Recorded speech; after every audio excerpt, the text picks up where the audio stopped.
Good evening friends. நம்ம இன்றைக்கி TNPSC SSC ரிலேட்டடாக எக்கனாமிக்ஸ் பார்க்க போகிறோம். நம்ம ஆல்ரெடி பாலிட்டி எக்கனாமிக்ஸ் எல்லாம் சைடு பை சைடு பார்த்துட்டு வரோம். எக்கனாமிக்ஸில் இது வந்து ரெண்டாவது வீடியோ. இதுக்கு முந்தின உள்ள வீடியோ பார்த்துக்கோங்க. ஓகே, டிமாண்ட் அப்படின்னா என்ன அப்படின்னு பார்ப்போம். எக்கனாமிக்ஸ் வந்து அடிக்கடி இந்த வேர்டு பார்ப்போம், டிமாண்ட் சப்ளை அப்படிங்கிறத. டிமாண்ட் அப்படின்னா என்ன அப்படின்னு பார்ப்போம். டிமாண்டுங்கிறது யாருக்கு வரும்? கஸ்டமருக்கு தான் வரும்.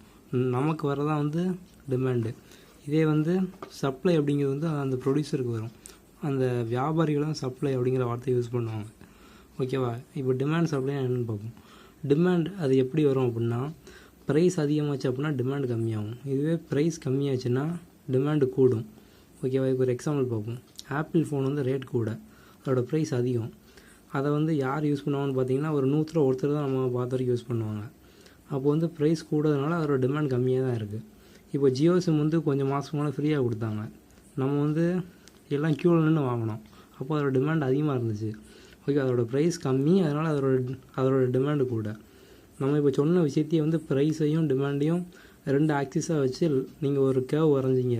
ப்ரைஸை எக்ஸ் ஆக்சிஸாகவோ இல்லை டிமாண்டை ஒய் ஆக்சிஸ் எப்படினாலும் வச்சு ஒரு கேவ் வரைஞ்சிங்க அப்படின்னா அதான் வந்து லா ஆஃப் டிமாண்ட் அப்படிங்கிறது. ஓகேவா? அடுத்து சப்ளை எப்படின்னு பார்ப்போம். சப்ளைங்கிற டேமை யார் யூஸ் பண்ணுவோம்னா ப்ரொடியூசர் தான் யூஸ் பண்ணுவோம், வியாபாரிகள் தான். ஓகேவா? ப்ரைஸ் கூடனா சப்ளை கூடும், ப்ரைஸ் கம்மியானா சப்ளை கம்மியாகும். இதுக்கு ஒரு எக்ஸாம்பிள் பார்ப்போம். ஒரு விவசாயி வந்து இருக்கார். அவர் வந்து ஒரு ஏக்கர் லேண்ட் வச்சுருக்காரு. அந்த லேண்டில் வந்து அவர் தக்காளி போட்டிருக்காரு. இப்போ தக்காளியோட ப்ரைஸ் வந்து 1 கிலோ 50 ரூபா இருக்குது. திடீர்னு ஒரு 2-3 மாதம் கழிச்சு வந்து தக்காளியோட ரேட் அதிகமாகிட்டு ஒரு கிலோ 100 ரூபா ஆகிட்டு. அப்போ அவர் என்ன பண்ணுவார்? நம்ம ஒரு ஏக்கர் தான் வச்சுருக்கோம், நம்ம பக்கத்தில் உள்ள ஏக்கரையும் வாங்கி நம்ம சப்ளை அதிகமாக்கணும்னு நமக்கு லாபம் அதிகமாக வரும் அப்படின்னு சொல்லி அவர் யோசித்து இன்னொரு ஏக்கர் லேண்டை வாங்கி அவர் சப்ளை அதிகம் பண்ணுவார். அப்போ வந்து இப்போ இதில் என்ன சொல்ல வரேன்னா, ப்ரைஸ் அதிகமானதுனால அவர் சப்ளை கூட்டுதார். இதே வந்து அவர் வந்து அந்த 50 ரூபா தக்காளி 10 ரூபா ஆகிட்டு அப்படின்னா ப்ரைஸ் கம்மியாகுது. இப்போ அவர் என்ன பண்ணுவார்? அவர் வந்து ஒரு ஏக்கர் போட்டிருக்காரு, நமக்கு வந்து இவ்வளோ போட்டு நமக்கு லாபம் வராது அப்படிங்கிறதுனால அவர் வந்து அதை கொஞ்சம் கம்மி பண்ணிவிட்டு அவர் சப்ளை கம்மி பண்ணுவார். இப்போ இதை ஒரு கிராஃபாக வரைஞ்சிங்க அப்படின்னா அதான் வந்து லா ஆஃப் சப்ளை அப்படிங்கிறது. ஓகேவா? Law of demand, law of supply. நான் ஆல்ரெடி சொல்லியிருக்கேன், எக்கனாமிக்ஸ் வந்து ஒரு 4 கான்செப்ட் படித்தாலும் எக்ஸாம்பிளோட நல்ல டீட்டெயிலாக படிச்சுக்கோங்க. ஏன்னா மற்ற சப்ஜெக்ட் மாதிரி கிடையாது, இது நமக்கு புது சப்ஜெக்ட் தான். ஸ்கூல்லலாம் நம்ம அவ்வளோ இதை படிச்சிருக்க மாட்டோம். அதனால் நல்ல டீட்டெயிலாக படிச்சுக்கோங்க. ஓகே, அடுத்து பார்ப்போம். ஃபேக்டர் ஆஃப் எக்கனாமிக்ஸ் அப்படின்னா தமிழில் காரணிகள் அப்படிம்பாங்க. இப்போ நம்ம எக்கனாமிக்ஸில் வந்து 3 ஃபேக்டர். ஓகேவா? 3 ஃபேக்டர் நம்ம பார்க்கணும். என்ன அப்படின்னா behaviour, resources, protection possibility. Okay, என்னென்னு பார்ப்போம். பிஹேவியர் அப்படின்னா என்ன அப்படின்னா, ஒருத்தர் பிஸ்னஸ் பண்ணுறார் அப்படின்னா அவர் வந்து அந்த என்விரான்மெண்ட்டையும் அந்த பீப்புளையும் புரிஞ்சுக்கிட்டு பிஸ்னஸ் பண்ணணும். ஒரு எக்ஸாம்பிள் சொல்லுதேன். ஒரு கிராமம் இருக்குது. அந்த கிராமத்தில் போய் ஒரு பல கோடி ரூபா இன்வெஸ்ட் பண்ணி ஒரு மால் கட்டுறாங்க.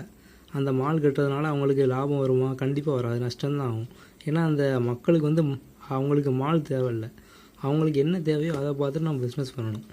அதான் வந்து பிஹேவியர் அப்படிங்கிறது. இப்போ ஒரு கிராமம்னா அவங்களுக்கு கண்டிப்பாக அங்கே டிராக்டரு அப்புறம் லேண்ட்லாம் வச்சுருப்பாங்க.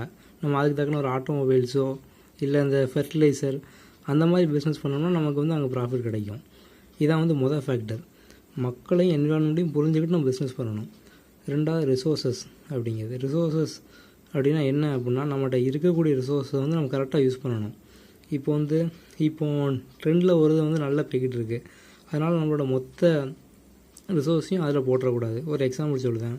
ஒரு 5-6 வருஷத்துக்கு மேலே ஈமு கோழின்னு ஒன்று வந்தது. எல்லோரும் என்ன பண்ணாங்க? அந்த ஈமு கோழியில் இன்வெஸ்ட் பண்ணாங்க. ஒரு சில பேர் அவங்கள்ட்ட இருக்கிற எல்லா பணத்தையும் ஈமு கோழியில் இன்வெஸ்ட் பண்ணிட்டாங்க. ஒரு 2-3 வருஷம் கழிச்சு அது ஃப்ராடு, அது வந்து உண்மை கிடையாது, பொய் அப்படின்னாங்க. அதனால் வந்து அவங்களோட மொத்த காசும் வந்து அவங்களுக்கு லாஸ் ஆகிட்டு அவங்க என்ன பண்ணாங்க அப்படின்னா, அந்த டயத்தில் அது நல்ல பிஸ்னஸாக இருந்துச்சு அப்படிங்கிறனால வந்து மொத்தத்தையும் அதில் இன்வெஸ்ட் பண்ணிட்டாங்க. இப்போ வந்து கொஞ்சம் ஃப்யூச்சரில் அவங்களுக்கு ப்ராப்ளம் வருது அப்படிங்கும்போது இப்போ அவங்கள்ட்ட வந்து அவங்களுக்கு எல்லாம் அதே நஷ்டமாயிட்டு. அதனால் இப்போ அவங்களால ஒன்றும் பண்ண முடியல. இப்போ அந்த கோர்ட்டில் கேஸ் நடந்துகிட்டு இருக்குது. இப்போ வந்து அது எப்போ முடியும் அப்படிங்கிறதும் அவங்க சொல்ல முடியாது. அப்போ அவங்க ரிசோர்ஸஸ் எல்லாம் ஒரு இதில் மாட்டிக்கிட்டு அவங்க நஷ்டம் அடையுது. ஓகேவா? அதை பற்றி தான் இதில் சொல்கிறாங்க. இதில் என்ன சொல்கிறாங்கன்னா, நம்ம ஒரு பிஸ்னஸ் பண்ணும்போது இன்றைக்குள்ளே சிச்சுவேஷன் மட்டும் பார்க்கக்கூடாது. இது நாளைக்கும் இந்த பிஸ்னஸ் நல்லா இருக்குமா, ஃப்யூச்சரில் செட் ஆகுமா அப்படிங்கிறத பார்த்தா நம்மளோட ரிசோர்ஸை வந்து அலாக்கேட் பண்ணணும். இப்போ 10 கோடி ரூபா உங்கள்கிட்ட இருக்குது அப்படின்னா நீங்கள் வந்து இன்றைக்கி ஒரு பிஸ்னஸ் நல்லா இருக்குன்னா அதில் ஒரு 7 கோடி ரூபா இன்வெஸ்ட் பண்ணிட்டு 3 கோடி ரூபாயை ஃப்யூச்சருக்கு நீங்கள் வந்து அது தனியாக ஒதுக்கி வைக்கணும். அதை பற்றி சொல்கிறது தான் இந்த ரிசோர்ஸஸ் அப்படிங்கிற ஃபேக்டர். மூணாவது வந்து ப்ரொடக்ஷன் பாசிபிலிட்டி. ப்ரொடக்ஷன் பாசிபிலிட்டி என்ன சொல்லியிருப்பாங்க அப்படின்னா வந்து நம்ம வந்து ஒரு பிஸ்னஸ் பார்க்குறோம், அதில் மேக்ஸிமம் எவ்வளோ ப்ரொடக்ஷனை அட்டைன் பண்ண முடியுதோ அவ்வளோ ப்ரொடக்ஷனை வந்து நம்ம அட்டைன் பண்ணணும். அதை பற்றி சொல்கிறது வந்து ப்ரொடக்ஷன் பாசிபிலிட்டி. ஓகே, நெக்ஸ்ட் பார்ப்போம். ப்ரொடக்ஷன் பாசிபிலிட்டி ஃப்ரண்டியர், பிபிஎஃப் அப்படிமோ. ஓகேவா, பிபிஎஃப் அப்படின்னா என்ன அப்படின்னு சொல்லி பார்ப்போம். ஓகேவா, இதில் என்ன அப்படின்னா மேக்ஸிமம் நம்மளால் எவ்வளோ ப்ரொடக்ஷன் அட்டன் பண்ண முடியுதோ அவ்வளோ ப்ரொடக்ஷனை அட்டைன் பண்ணணும் அப்படிங்கிறத சொல்கிறது தான் இந்த ப்ரொடக்ஷன் பாசிபிலிட்டி ஃப்ரண்டியர் அப்படிங்கிறது. இதில் வந்து இந்த நம்ம சொல்லக்கூடிய டேர்மு கான்செப்ட் தான் முக்கியம். அதனால் நீங்கள் வந்து அந்த டேர்ம் என்ன, கான்செப்ட் என்ன அப்படிங்கிறது வந்து டீட்டெயிலாக நான் சொல்கிற ஸ்டோரியை நீங்கள் வந்து எக்ஸாம்பிள் எழுதி வச்சுக்கோங்க. ஒரு 3 லைன் கொடுத்துட்டு இதில் எது கரெக்டாக அந்த மாதிரி கூட கொஸ்டின் கேட்கலாம். அதனால் நீங்கள் எக்கனாமிக்ஸை பொறுத்தவரைக்கும் டீட்டெயிலாக நீங்கள் படித்தா உங்களுக்கு யூஸ் ஆகும்.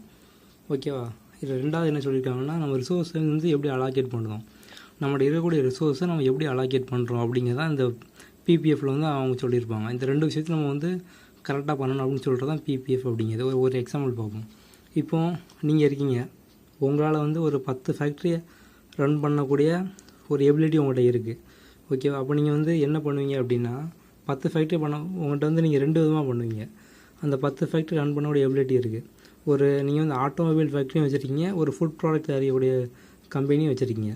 அப்படின்னா அதில் என்ன மாதிரிலாம் பண்ணுவீங்க அப்படின்னா, ஒன்று இதில் 8, அதில் 2, இதில் 5, அதில் 5 அப்படின்னா நீங்கள் வந்து 2 விஷயத்தையும் நீங்கள் பிரித்து பண்ணுவீங்க. இந்த பிஸ்னஸையும் விட்டுற மாட்டீங்க, அந்த பிஸ்னஸையும் விட்டுற மாட்டீங்க. 2 பிஸ்னஸையும் நீங்கள் கரெக்டாக பண்ணுவீங்க. இதை பற்றி சொல்லக்கூடியதான் வந்து ப்ரொடக்ஷன் பாசிபிலிட்டி ஃப்ரண்டியர். உங்களால் மேக்ஸிமம் உங்களோட ரிசோர்ஸை எப்படி பயன்படுத்த முடியுமோ அவ்வளோக்கு பயன்படுத்திடுவீங்க.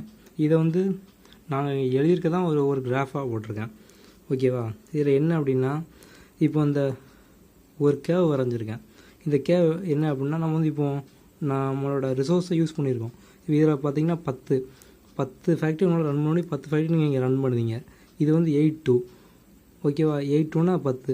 எப்படி பார்த்தாலுமே நீங்கள் வந்து இந்த கேவ் எதுக்கு அப்படின்னா உங்களால் எவ்வளோ ப்ரொடக்ஷனை கரெக்டாக அட்டன் பண்ண முடியுமோ அவ்வளோ அட்டைன் பண்ணிட்டீங்க அப்படின்னா அதான் வந்து உங்களுக்கு ஒரு ப்ராஃபிட் கிடைக்கும் அப்படிங்கிறது.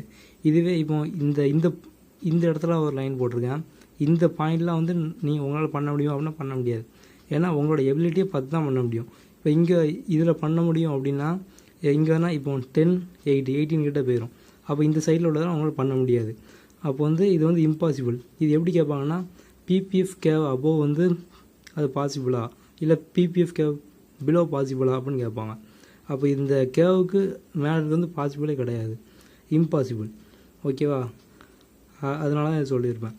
ஓகே, இதுவே நம்மளால் இங்கே பண்ண முடியுமா, இங்கேன்னு வச்சுக்கோங்க. இந்த இதுக்குள்ளே நம்ம வந்து இந்த உள்ளே இருக்கிறத எதனாலும் பண்ணலாம். இப்போ வந்து 6-2 அந்த மாதிரி பண்ணோம்னா இந்த இடத்துல வரும். இப்போ 6-2 அப்படின்னா 8 தான் நம்ம பண்ணுவோம். நம்மளால் வந்து 10 வரைக்கும் பண்ண முடியும். ஆனால் நம்ம 8 ஃபேக்ட்ரி தான் ரன் பண்ணுவோம் அப்படின்னா இது பாசிபிள். ஆனால் நமக்கு வந்து நம்ம ரிசோர்ஸை வந்து நம்ம வேஸ்ட் பண்ணுறோம். நம்மளால் 10 பண்ண வேண்டிய இடத்துல நம்ம 8 தான் நம்ம பண்ணோம் அப்படின்னா நமக்கு வந்து நஷ்டம். ஓகேவா, இதை பற்றி சொல்லக்கூடிய இந்த கிராஃபு. ஓகேவா, இந்த கிராஃப் நம்ம பிஸ்னஸ் பண்ணுறவங்க வந்து இந்த கிராஃப் பற்றி சொல்லக்கூடியதான் வந்து அவங்களால எவ்வளவு ப்ரொடக்ஷன் அவங்க அட்டைன் பண்ண முடியும், எவ்வளோ பண்ணுறாங்க அப்படின்னு சொல்லக்கூடிய அந்த ப்ரொடக்ஷன் பாசிபிலிட்டி ஃப்ரண்டியர் அப்படிங்கிறது. ஓகேவா, இது பார்த்துக்கோங்க. நெக்ஸ்ட்டு என்ன அப்படின்னா ஆப்பர்ச்சுனிட்டி காஸ்ட். ஓகேவா, ஆப்பர்ச்சுனிட்டி காஸ்ட்டு அது என்ன அப்படிங்கிறது வந்து 1914 ஆஸ்டின் எக்கனாமிஸ்ட்டு ஃப்ரைட்ரிச் வான் வெய்சர் அப்படிங்கிறவர் சொன்னார். இப்போ ஒரு எக்ஸாம்பிள் சொல்லுதான் ஆப்பர்ச்சுனிட்டி காஸ்ட்டுக்கு. உங்கள்கிட்ட வந்து நீங்கள் ஒரு 2 கம்பெனி வச்சுருக்கீங்க. ஒன்று மில்க் ப்ராடக்ட் கம்பெனி, இன்னொன்று வந்து ரப்பர் டயர் மேனுஃபேக்சரிங் கம்பெனி. ரெண்டையுமே 5 கம்பெனி உங்களால் ரன் பண்ண முடியும். நீங்கள் 5 ரன் பண்ணிக்கிட்டு இருக்கீங்க.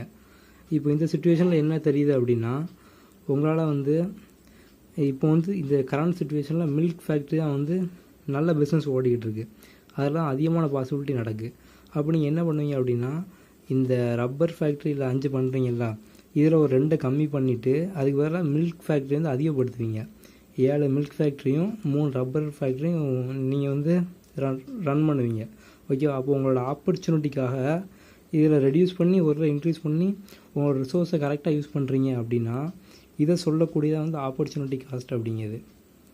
ஓகேவா, இந்த டோட்டலாக கான்செப்ட் தான்.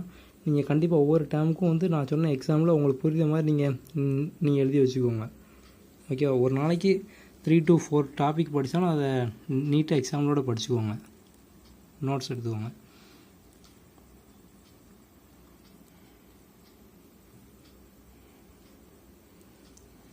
Okay, thank you. நம்ம சேனலை சப்ஸ்கிரைப் பண்ணுங்கள்.